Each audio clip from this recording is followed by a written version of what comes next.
अब देखो, ये प्रतिमा नहीं रही, ये स्वरूप हो गया। अब ये किससे बनी है, क्या बनी है, इसमें क्या मटेरियल यूज, ये सब बात खत्म हो गई। अब ये स्वरूप हो गया, विश्वास स्वरूप है। और ये विश्व को एक संदेश देने वाली एक प्रतिभा ऊपर आई है, नॉट प्रतिमा, एक प्रतिभा। प्रतिमा और प्रतिभा में बहुत अंतर है।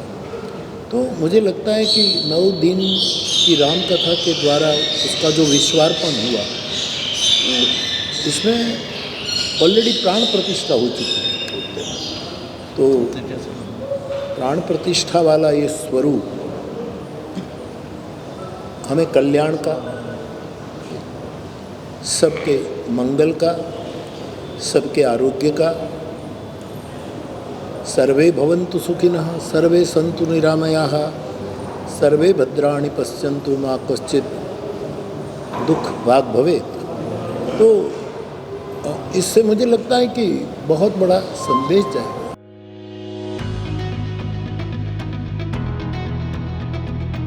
मानसरोवर से लेकर श्मशान तक कर चुका हूँ, मसान तक, मानस से लेकर मसान। काशी में हमने मानस श्मशान कथा की, तो मानस से मसान तक तो आ गया। अब मसान से कहाँ आगे जाना?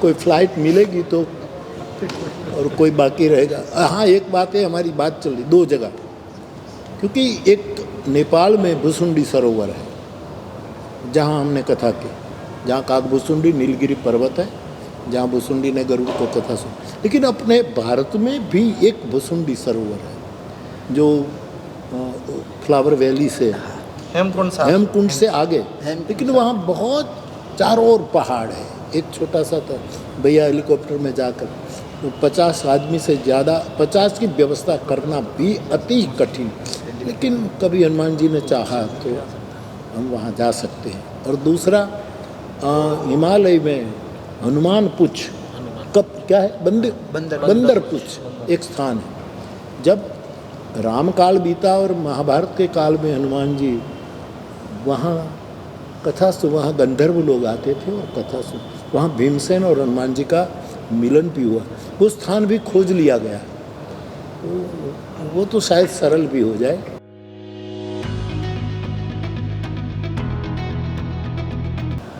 हमारे परिवार में, हमारे खानदान में कोई कथाकार नहीं है। मेरे दादाजी, जिसने मुझे रामचरितमानस दिया है, वो स्वयं कोई कथा नहीं करते थे व्यासपीठ पर बैठकर। देहात के कुछ लोग बैठे और उसके साथ महाभारत की बातें कर ले, रामायण की बातें कर ले, लेकिन विधिवत व्यासपीठ पर बैठ कर के जो जिस तरह भागवत की कथा होती है, रामायण जी के अन्य ग्रंथों की, ऐसे कोई कथाकार नहीं। और दादा से मुझे आदेश मिला, मेरे सदगुरु भगवान से, तो मैं, लेकिन 60 साल से मैं व्यासपीठ पर हूँ और मेरी प्रसन्नता, मेरा आनंद दिन दुना रात 100 गुना है। इसके सामने सहना भी बहुत पड़ता है, सुनना भी बहुत पड़ता है। तो कई लोग कहते हैं व्यासपीठ पर लोग बैठते हैं तो ये तो मौज करते हैं, आकाश में उड़ते हैं, फलां करते हैं। उसको पता नहीं कि व्यासपीठ का जो आकार है वो चिता का है, आग में बैठना है। निंदा आग है, ईर्ष्या आग है, अकारण गैर समझ उठाना, फैलाना, ये आग है, इसमें जलना। तो मैं चाहता हूँ कि ये, इसमें कोई वारिस नहीं होता, इसमें वंश परंपरा नहीं होती। तो मैं ठीक हूँ, बाकी हमारे परिवार से कोई, क्योंकि व्यासपीठ पर बैठकर व्यासपीठ को न्याय देना और आदि से अंत तक उसको निभाना, ये बहुत बड़ी तपस्या है। क्योंकि या तो हमको अभिमान आ जाए कि जय जयकार हो रहा है, हजारों लोग सुन रहे हैं, हजारों लोग पीछे दौड़ रहे, अहंकार का खतरा है। और अहंकार ये अच्छा लगने लगे तो निंदा फिर डिप्रेस कर देगी। तो ये बहुत सहना है, एक तपस्या है। तो इसलिए मैं चाहता हूँ कि हमारे परिवार से कोई कथा मनाए। नक्षत्र बहुत होते, चांद एक ही होता है।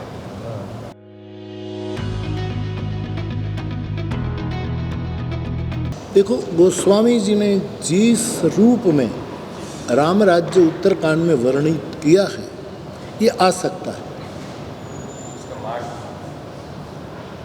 इसका मार्ग सबका समन्वय हो। जैसे आपने कहा कि गाय और शेर साथ बैठते, अब देखो गाय और शेर एक साथ बैठ सकते हैं, लेकिन जब हम इंसान एक साथ बैठना शुरू कर देंगे, विचार भेद हो सकते हैं, लेकिन राष्ट्र में विकास भी हो और विश्राम भी हो, ऐसी जो बात हो उसमें सब सम्मिलित हो करके बैठे। तो उसमें डिटेल में पूरा, मैं उस पर एक राम कथा कर चुका हूँ ऑलरेडी, मानस राम राज्य, जिसमें मैंने क्रमशः डिटेल में ये बताया है।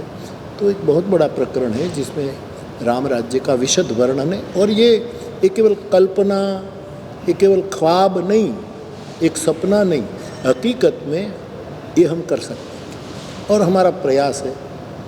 कहाँ तक हमारे यहाँ कहा जाता है कि हम तो बीज बो देते हैं, फिर बादल जाने या वसुधा जाने, केवल बीज बोना है, बादल जाने या वसुधा।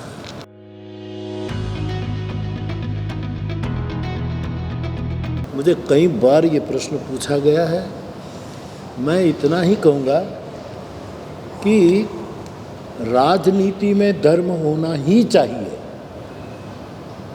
क्योंकि मेरी धर्म की जो परिभाषा है, धर्म का जो सार है, वो ये है सत्य, प्रेम और करुणा। राजनीति में सत्य होना चाहिए, राजनीति में परस्पर प्रेम होना चाहिए, राजनीति में छोटे से छोटे आदमी के प्रति करुणा होनी चाहिए। तो राजनीति में धर्म होना ही चाहिए, लेकिन धर्म में राजनीति नहीं होनी चाहिए, बस इतना ही।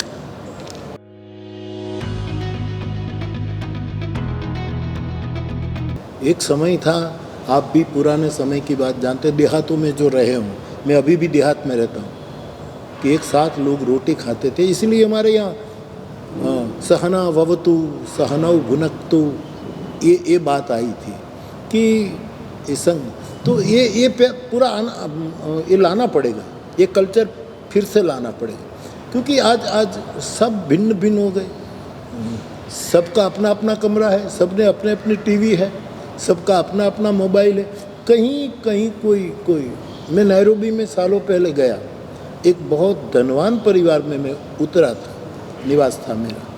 वो चाहे तो अपने बच्चों के लिए क्या क्या नहीं कर सकता था, लेकिन उसने एक ही टीवी रखा जहाँ डाइनिंग टेबल है कि हम यहाँ बैठकर खाते हैं और यहाँ एक ही टीवी में सब देखते हैं।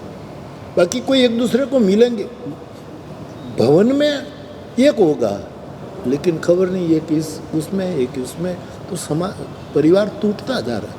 और रामचरितमानस, रामायण में लिखा है कि भगवान अपने राजा बनने के बाद भी अपने अनुज के साथ भोजन किया करते थे। सीता जी स्वयं भोजन रसोई पकाती थी। तो किसी न किसी रूप में ये आदर्श को हमें लाना पड़ेगा, और थोड़ा समय लगता है, क्योंकि गंगा का अवतरण होने में बहुत पीढ़ियाँ बीत गई थी भगीरथ की, लेकिन एक बार अवतरण हो गया तो युगों तक बहती रह गई। वैसे ये विचार भी रामायण का चरितार्थ करने में समय तो लगेगा, लेकिन एक बार स्थापित होगा तो शताब्दियों तक चलेगा।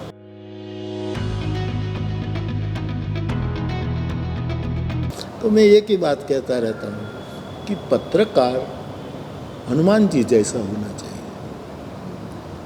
कि सेतु बनाए,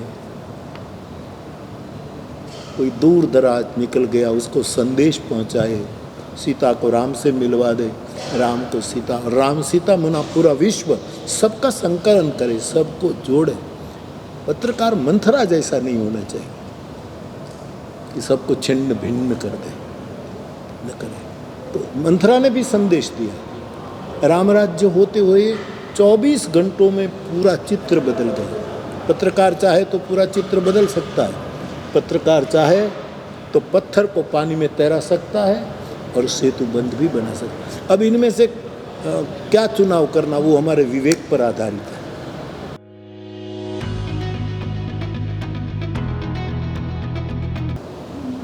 छोटे छोटे बच्चे से लेकर बुजुर्ग तक।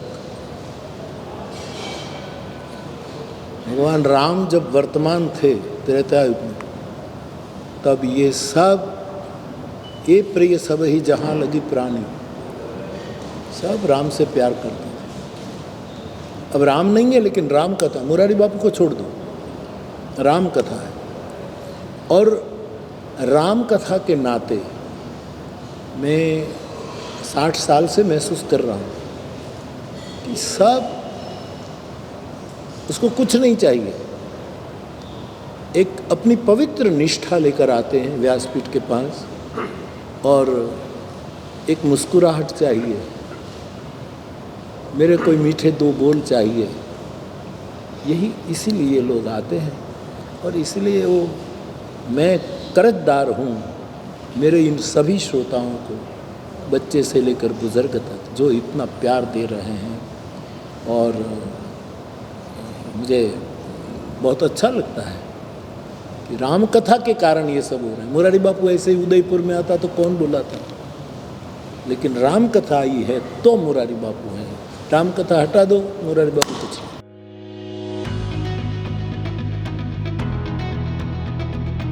राम कथा के द्वारा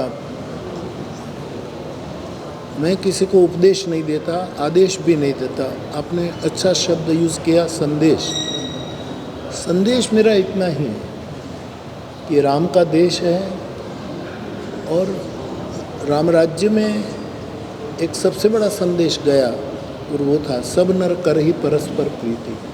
लोग अपने भेद को भूल करके परस्पर प्रेम करें, और जब आदमी परस्पर प्रेम करेगा तो द्वेष और ईर्ष्या की जो बोलबाला है वो कम हो जाएगी, और हम अपने भीतर और बहिर दोनों जगह रामकालीन समाज का निर्माण कर सकेंगे और प्रेम राज्य की स्थापना कर सकेंगे।